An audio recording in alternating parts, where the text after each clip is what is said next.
Welcome to the Voices of Young People podcast, brought to you by Springtide Research Institute. In each episode, we hear directly from young people as they respond to our research and share about the issues impacting their lives. As sociologists and researchers, we see a new story unfolding for young people, one that moves beyond traditional institutional boundaries and requires careful attention to the inner and outer lives of emerging generations. At the intersection of being and becoming, it's the Voices of Young People. Hi, my name is Nabil Tueme, and I'm a sociologist and associate researcher at Springtide. I'm your special guest host for the season 6 of the Voices of Young People podcast, and I'm so honored to be hosting the season because we are specifically listening to stories from Latinx young people as they share their own religious perspectives. This special series is offered alongside the State of Religion in Young People 2021, Navigating Uncertainty, and offers a sneak peek into the research that we at Springtide have been doing alongside Latinx youth and young adults. A note about our terminology in this podcast. Throughout the season, you'll hear us use the terms Latino, Latinx, and Latine interchangeably. These are all terms that have been used to describe people of Latin American descent, though some of the terms are contested. Here at Springtide, we're committed to using the terms that reflect young people's values and the ones that they themselves prefer. In this episode, we are going to hear from Gaby, who is 24 years old. Gaby is Catholic, she's Latina, and she's a PhD student. Gaby grew up going to Spanish language masses with her mom, which was really special for her because, well, it's their native language and she doesn't have to translate for her mom, which means that they can spend more time enjoying and learning from and discussing the experience together. Gaby's away from home while she is doing her graduate studies, but she still goes to mass with a friend from school. In this episode, we talk about Latina moms, drinking champurrado after mass, La Virgen de Guadalupe, and so much more. Here's Gaby with her story. Hi everyone, my name is Gaby. I use the pronouns she, her, ella. I am 24 years old and I live in Merced, California, an hour from Fresno. I am a first generation Latina graduate student. And I was thinking about the question for like things that I do for fun. And I was having a hard time because with COVID, it's really hard to kind of think about what you like to do for fun. But I do enjoy going to different types of festivals, from like music to coffee, to any festivals that pop up within my city. I like to go and just kind of check those out. Oh, that sounds really fun. I miss doing that stuff. Yeah, with them, of course. Yeah, right, of course. And when you have time from grad school, that takes up so much time. Shout out to first gen Latinas out there in grad school, doing the thing.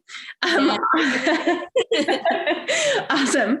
Okay, Gaby. So, for some people, and I kind of hinted at this before, like Latinidad and religion or spirituality can intersect. Mm-hmm. And so I'm wondering what it's like for you. How do you experience that? Yeah. So growing up, like religion has already been put so much like effort into me. For example, being baptized, your first communion, it's not something that it's decided upon, right? You just kind of do it because your parents tell you to do it. Luckily, I did enjoy the religion, so it wasn't an extra thing on me. It was something that I did enjoy doing growing up. So I go to the Catholic church, but I do not go to the English-speaking church. I go to the Spanish one. It just kind of connects more with my roots and what my family stands for. And also the message is a little different because I have attended both to kind of see the difference, to see what I like, since now, I am more fluent in English than I am in Spanish just because I've been away from my house for so long.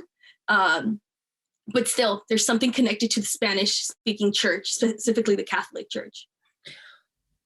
So what you said really resonates with me because I'm in a place where there really aren't that many Spanish masses.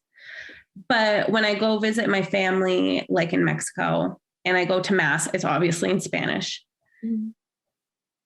It hits different. So I'm wondering if you could talk a little bit more about what that is. Like, what about it makes you feel so connected and connected to what or to whom?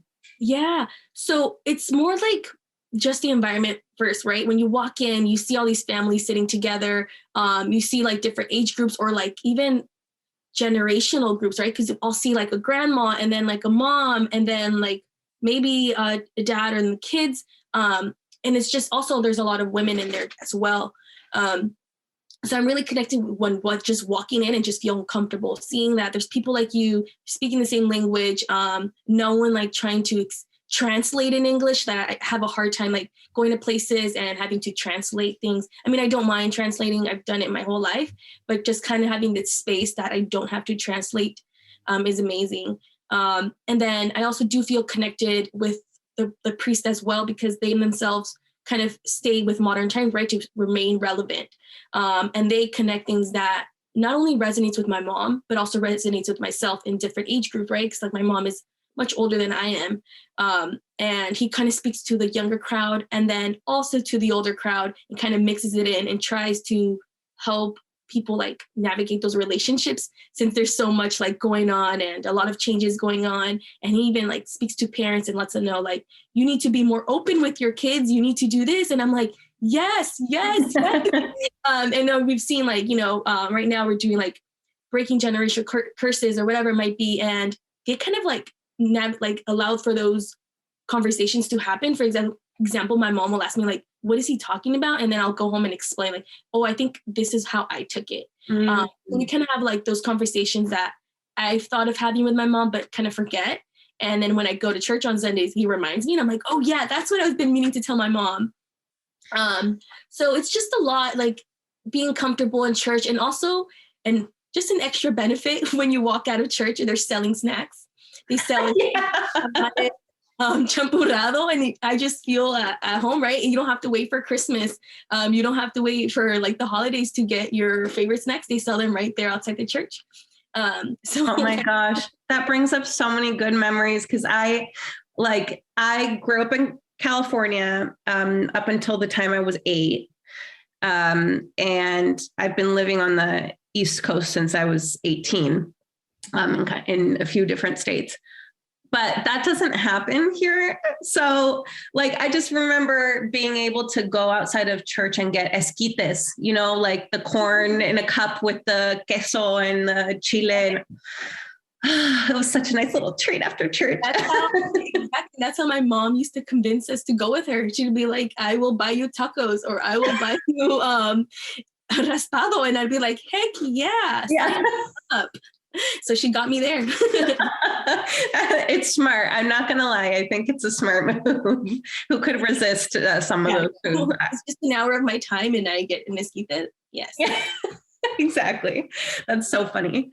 So your mom, you mentioned going with your mom and the masses in Spanish. Have you ever gone to an English speaking mass with your mom? No, I've never gone with an English speaking mom, only because I would have to like translate. Yeah. She would just feel uncomfortable. And I don't like to make my mom feel uncomfortable. So we just go to the Spanish one. And it's also better because they do it in the evening. Well, my mom used to work like in the mornings. So they offered one in the evening at 6 p.m. in Spanish. So that worked out perfectly. You could see like a lot of people came from work, and it's just like being open to that. So it was just like better to go for us. It was more convenient. Yeah, that's great. That's great. I'm so glad you had that time and that space available to you. So you're not at home right now, right? You're in grad school. So are you going to church by yourself? Yeah. So I started going because going again. So it was like a little buffer that I had. I went to college. I went to school in Santa Barbara. So I was away from home, wasn't really there on Sundays. So I stopped going to church for a while. And then I did my master's. I would go once in a while with my mom. But now that I'm completely alone in Merced, I go visit my friend in Sacramento, and I actually go to church with her and her family. And it's also Spanish speaking. I just feel more comfortable going with them. I don't feel comfortable in Merced just yet. I don't know my way around and where the church is or where the community is or the Spanish speaking. So I just kind of go with my friend, and I have like free on Sunday. So I just drive up to go with her sometimes. Oh, that's so great. Yeah. So you mentioned that you had stopped going to church for a while. Was that just because of college, or was there a time in your life where where you didn't go as often? Yeah, I would say when my dad first left us, we would go to church a lot. My mom kind of made it a thing that she just wanted to go to church. She felt that we needed it. So we would go pretty often then. But then when I went to college, I was completely away, and I would have to come for the weekend, and I would have to leave Sundays. So I didn't have time to go to church. There was a few times that my mom would ask me to stay, and then I would just stay. She would just drive me up after. So I did go once in a while. It wasn't because I didn't want to. It was just more of the time. And then also, I don't know, like maybe it was me. Now that I'm thinking about it, maybe it was me. I was just kind of like over the church. I was kind of tired. I kind of felt like it was repetitive at some point. And my church specifically here in LA, it was getting very like, there's a lot of like changes going on with the church itself, like physically. There was like technology coming around. There was like extra noise in the background. It just didn't feel as genuine as it once did before, because now it's just becoming more like tech savvy. And they were just trying to, like, I don't know, like, I guess keep the church up to date, that I kind of took away a little bit from the message and a little bit of this, because there were so many distractions around. And like little kids would try to like look at TV or try to touch it and things like that. And me, I get very like distracted very, very easily. So I would kind of like be looking around. So to me, I'm like, oh, I just wasted an hour because I didn't even pay attention. Yeah. So, and also because of the time, I would have to stay an extra day, and then I would get back to Santa Barbara super tired, and I wouldn't have time for homework or anything. So it almost sounds like it wasn't that you had maybe a moment. Well, maybe there was a little bit of separating yourself willingly, but it almost sounds like there was just kind of logistical barriers in a way. Undergoing reconstruction, or new technology, and also just being far away from home. Yeah, and then also like when you're in college, like a lot of my friends weren't really religious themselves, so it was kind of like a taboo. Like you don't really talk about it with your family. With your friends. I would talk about it with my family all the time, right? When I'm talking to my mom, and I would like, oh, I applied to this, and she'd be like, oh, primero Dios, or things like that. But with my friends, that was like nothing we would ever even mention. She would be like, my friends would tell me like, oh, just work extra hard, you're gonna get it, or good luck, this, and that. But it was never like we added that religious little component to it, where it says primero Dios, or que la Virgencita vaya contigo, or like things like that. That was never really said with my friends. So it just kind of became not part of my everyday like language as I used to at home. Like, when you're eating together, things like that. Like it just became very different. So it just wasn't part of my daily routine at that point, or even my weekly routine anymore. Yes, absolutely. I hear that. And just for our non-Spanish speakers, primero Dios means first God, mm-hmm. and vaya con la Virgencita means go with the Virgin, which is also kind of an interesting figure, a complicated figure, a powerful figure for Latinos. Mm-hmm. Is La Virgen someone you connect with? Yeah, so the Virgencita, well, I name her the Virgencita. My family is something that we really connected to her mostly.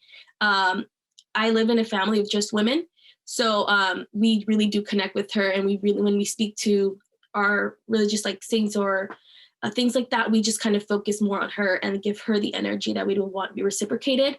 So we really, do resonate with the Virgencita. Why do you think, so you mentioned that being an all-woman family is part of the reason why you're connected to La Virgencita. Why do you think Latinos feel so connected with her, even now and even in the United States? Yeah, so she like, La Virgencita, I guess everyone has their different interpretation of it. But what I see is that she was kind of put into this position that she didn't choose, and kind of went with it, right? And she did not fight it or anything. Rather, she accepted it. And she kind of accepts anything coming her way, or the way we see it. So a lot of us resonate with her because we're put into positions that we didn't choose, or is kind of required of us. And we go with her because she's accepting of all. Something was imposed on her and she was willingly accepting, right?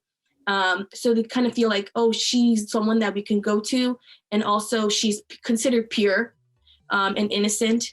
And then someone who has been going through things will go to her and be like, accept what's going on in my life and kind of ask for forgiveness or certain type of way or energy from her. That's wonderful. Just a quick break to thank the donors who make this podcast possible. Springtide Research Institute is supported by donors who believe in the critical research and insight-generating work we do on behalf of young people.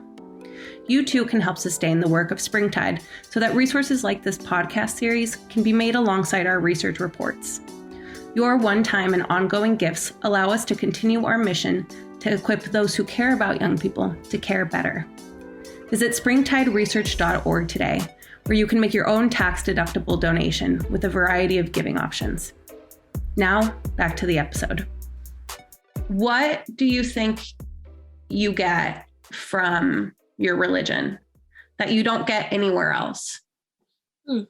That's a really good question. I feel when I go to I've always prayed by myself. I never feel like I have to go to church for me to pray. My mom has always taught us that if you don't have time or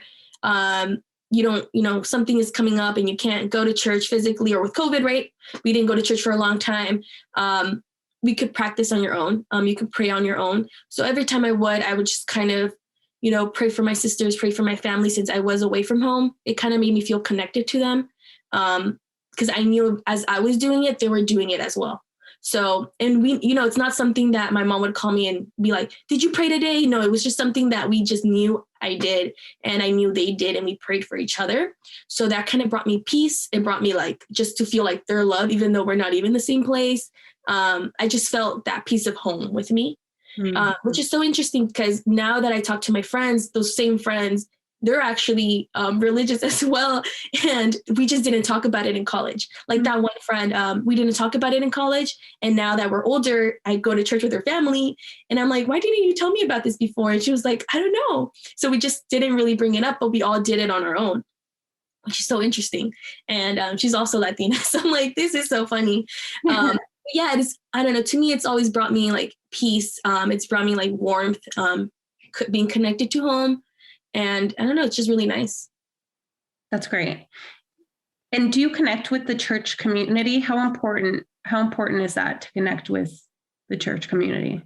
So we were connected at first, but knowing that my mom was a single parent, they kind of looked at her a little differently. My mom didn't like it. I didn't like it as well, because you could just feel the energy sometimes, or the way that they look at you. Because, like I mentioned before, you see these families come in as a complete, right? Quote unquote complete. It has the mother and the father and the kids and the grandma. And us being considered or being looked upon as the non-traditional family, we always got some sort of oh, let's go sit over there, or let's go sit here. So I think once we started kind of seeing that, we just were like, you know what, we don't need to be connected to the community itself. So it really is just connected to the church itself, and the saints and everything we believe for, not really the community. Especially now that we go to different churches too. Well, I do myself. There's not one church that I'm like, this is my church. Okay, great. Great. Thank you. Well, Gaby, can you tell me about a time you felt an abundance of faith, or you felt really deeply connected to your center of meaning? Yeah, I would say this was actually recently. I myself, like I mentioned, I moved to Merced, and I just kind of felt alone, and I am completely alone there. And then I went to visit my friend for the first time in Sacramento, and she invited me to go to her church with her family. And I went, and that time, it was also in Spanish. So everything was in Spanish. Everyone there was super connected with each other. Her family goes every Sunday. And just I don't know if it was just the message that the priest gave that day, but it really connected with me. He mentioned that we could see the world how you want to see it in different ways. For example, he specifically explained road rage, and how people get really they have complete road rage. And that people start cursing at oh, you're the terrible driver, you're this and that. And he explained how you could just see, you could just pray for the person and say, I hope he learns, or I hope this individual learns how to drive better, or I hope they drive safely, or I hope they get to their destination safely. And that just really changed me. And I was like, whoa, like I felt like deeply connected to that message, because you do choose the narrative you get to live. And at that time I was like thinking, I'm like, whoa, like this took me back to when I was like growing up at that time, since that was my first time again. And I realized, I'm like, I kind of want to come every Sunday if I have the time to come, like, why not? And that was one of the moments. But something else that completely changed was like with the Virgencita. Like I mentioned, my mom has always like believed in her and instilled it on us as well. And there was this time that we went for her birthday, and just kind of being there at that time and seeing that so many people believe in her. So like on December, we go for her birthday, and you can see all these people believe in her. You just kind of feel like you're just not alone. And you just feel connected not only to the Virgencita, but to the Latino community. You're just there and you're like, whoa, like these are people I've never seen before. And they might not have come to church every Sunday, but they still have this Virgencita that they believe in. And I mean, it's normal that not everyone goes every Sunday, but just seeing them all show up on their birthday. I know some people don't like it because they're like, they're not believers like us, but I'm like, they made the energy to come for this birthday. And as you know, in Latino community, we love birthdays. We love to celebrate birthdays, and just seeing everyone there really kind of resonates. Like, you're really not alone, even though like talking about religion in other places is not accepted, but kind of seeing everyone there, you're just like, oh, this is nice. Like, this is real. Like the love is like real for her. So yeah, I would say that. Oh, I love that. That's wonderful. What about, well, first of all, let me just say, love those experiences. It sounds like going back to church and the message you heard was empowering. Yeah. Which is amazing, especially, in the times we're living in right now. It's easy to feel hopeless. It's easy to feel helpless. And so to feel empowered it just makes such a big difference. I'm wondering about a time where you felt maybe a scarcity, not a faith, but maybe, you felt like that spiritual or religious well was empty or shallow. Yeah. I would say like when everything has to go to like Merced, I swear. Everything is tied to it, like starting the start of grad school, really. Yeah, of course. It's a big milestone. Yeah, it's like huge. And you don't have that support system like physically there anymore. Like so for my master's, I actually had my family because I was commuting. But then for my PhD, like I completely moved. So that I think that's when I kind of felt the need to go myself physically to church. I kind of felt like not alone, but it felt empty. Mm-hmm. Like it felt like I kind of needed something that connected me back to my roots. Mm-hmm. I was just so into school, right? Like you're just going to school. You're reading and you're just kind of like, I'm tired. Like I want to do something different, something. So then I started looking back into the things that I used to do and I enjoyed doing. And that's what kind of drew me to kind of go back to church. And like when my friend invited me, I was like, whoa, I was like, that's crazy. Because I was just thinking about going to church, even if it was going to go by myself. So I went with her, and that's when I was like, oh, this is what I was looking for. And I was even talking to my mom. I haven't done my confirmation, but after feeling alone for a bit, I was thinking like, oh, maybe I will do my confirmation after all. My mom has always told us that she pushed like the baptism and first communion on us. But when it came to confirmation, she didn't, because she said that was a time that we get to decide whether we would want to be Catholic and whether we would not want to be Catholic, or just go to the church without, having that confirmed your religion. So I was telling my mom like, oh no, I think I actually want to do it. And she was like, really? She's like, that's awesome. Like she never wanted to push that on us. It was just more of like, when you find it, if you do. And if you don't, well, that's fine too. So kind of like when I felt alone and having gone, it kind of closed that in for me. Like, yes, I do want to possibly like do my confirmation here. So I guess I felt like empty at that point when I just kind of didn't have my family. At least in college, like my undergrad, I had my friends all together, right? like everywhere. I could just walk to their place. Even though we didn't talk about religion or anything, but then being completely alone, I just kind of had to like think back. What do I miss about myself that I used to do back home? Or what kind of pieces of my routine back home can I implement now that made me feel like whole or make me feel a little like home, I guess. I have it with me. That's great. So there was a time where you felt empty, but it actually led to an abundance. Yeah. Which is great. That's so great. Yeah, I would even say that on my own, like I would never go out of my way to buy a candle with like the Virgencita on it. And now to make me feel more at home and make me feel like a little more at peace, I go buy one, and like I always have one on in my house in Merced. So it's like kind of nice to kind of like have that little feeling, even though if I don't have time for church, I still have that. And I'm like, I still feel it in a way. So I want to open up the floor and ask you, what else should people know about religion, spirituality, young people, Latinos, any of this stuff, all of this stuff, etc.? I would say it's okay to like venture out. Like I mentioned, like my mom kind of gave us the opportunity to, or I guess allowed us the freedom to kind of choose what religion we wanted towards the end. That she was kind of like, if you want to do a confirmation, go for it. Not forcing that on you. But it's okay to step away for a bit to realize or to see if that's something you do want to pursue, or to see if you are, religious, or some sort of like spirituality that you might carry with yourself or might to form. Like I feel like it's never too late to walk away, but it's also never too late to start it. It's to restart or even rebuild, or even to even start again, whether you want to pursue a new religion that isn't talked about in your family.